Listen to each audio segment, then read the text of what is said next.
भगवान पांडवों से बोले भैया अब तो हमको भी विदा मिल जाए, तो न चाहते हुए भी आज प्रभु को पांडवों ने विदा किया। अनेक अनेक देश देशांतर से घूमते हुए भगवान द्वारका में पहुंचे। द्वारकावासी बहुत दिनों के बाद प्रभु को पाकर के बड़े ही प्रमुदित प्रसन्न हुए। सोनक जी खड़े हो गए, सूत जी से बोले महाराज हमारा आपसे प्रश्न ये था कि परीक्षित को सुखदेव जी ने कथा क्यों सुनाई, और आप परीक्षित के बारे में हमें बताने वाले थे। सो परीक्षित की तो कहीं चर्चा ही नहीं हो रही, आप तो द्वारका पहुंच गए भगवान के साथ। तब सूत जी को याद आई, अरे ठीक कहा, कभी कभी वक्ता अपने प्रिय विषय को पाकर के उसमें इतना प्रवाहित हो जाता है कि मूल विषय भूल ही जाता है कि बात कहां से उठी थी। पर जो प्रबुद्ध सजग श्रोता होते हैं वो सावधान कर देते, वो बात महाराज आपने अधूरी छोड़ दी। ये प्रश्न वही कर सकता है जो ध्यान से पूरी एकाग्रता से सुन रहा होगा। तो सोनक जी बड़े सजग श्रोता हैं, तुरंत सूत जी को टोक दिए, महाराज वो बात आपने अधूरी छोड़ दी, परीक्षित का क्या हुआ। तब सूत जी पुनः प्रसंग पर आए। कृष्ण कथा में प्रवाहित हो गया चित्त, बह गए, पर सावधान होकर के बोले सुनो महात्माओं, मां के गर्भ में परीक्षित की रक्षा करी प्रभु ने, समय पाकर के बालक का जन्म हुआ, जातकर्म संस्कार हुए, विद्वानों ने खूब सारे इनके भविष्य के बारे में भी बताया, कुंडली बनाई, परंतु नाम दिया इस बालक को विष्णुरात। विष्णुरात नाम इनका है, इसका अर्थ है विष्णुना रातः दत्तः इति विष्णुरातः। अच्छा भगवान ने ही तुम्हें ये बालक दिया है, नहीं तो बालक तो ब्रह्मास्त्र से नष्ट प्राय हो गया था, भगवान न बचाते तो कैसे पांडवों को प्राप्त होता। तो भगवान ने ये बालक तुम्हें प्रसाद रूप में कृपा पूर्वक दिया है, इसलिए नाम है विष्णुरात, भगवान का दिया हुआ। रा धातु दाने अर्थ में, रा दाने, तो राती माने ददाती, विष्णुरात का मतलब भगवान का दिया हुआ। पर ये बालक जिसकी गोद में जाता था उसी का मुंह ताकने लगता था, इस जिज्ञासा में कि वो कौन है जो मां के गर्भ में हमसे मिलने आया था, 4 हाथ वाला।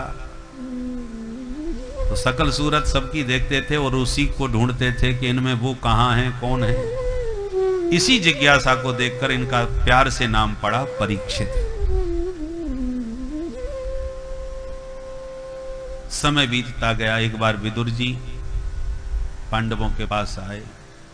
एक बार अर्जुन भगवान के साथ द्वारका घूमने चले गए। अर्जुन द्वारका गए और 7 महीने तक द्वारका में ही रहे।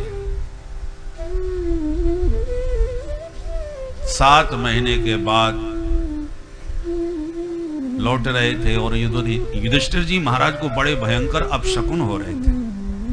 तो भीमसेन को बुला के बोले भैया भीम, 7 महीने बीत गए, अभी तक अर्जुन नहीं आया।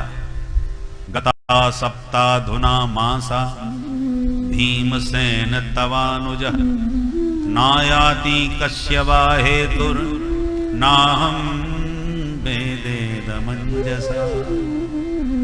इन अपशकुनों को देख करके मेरे मन में बहुत भयंकर अनिष्ट की आशंका हो रही है। क्या बात है, क्यों नहीं आया?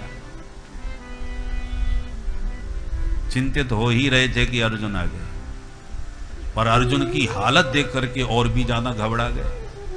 आंखों में आंसू थे, कांतिहीन मुखमंडल था, कदम लड़खड़ा रहे थे, धनुष गिर गिर जा रहा था।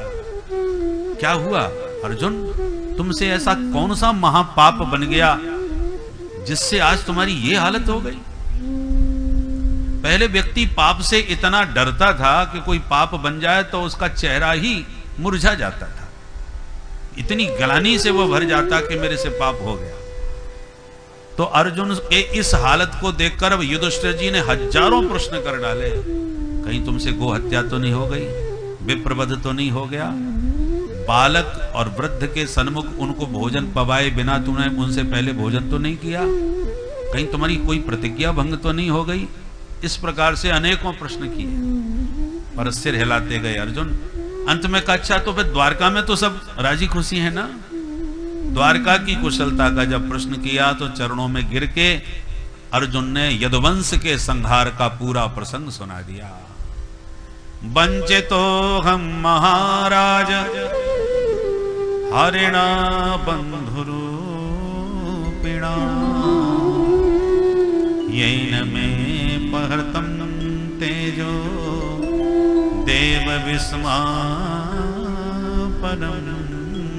महत्।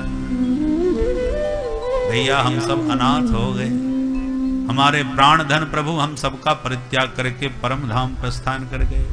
56 करोड़ की संख्या का जो विशाल यदुवंश परिवार था वो सब आपस में गृह युद्ध में समाप्त हो गए।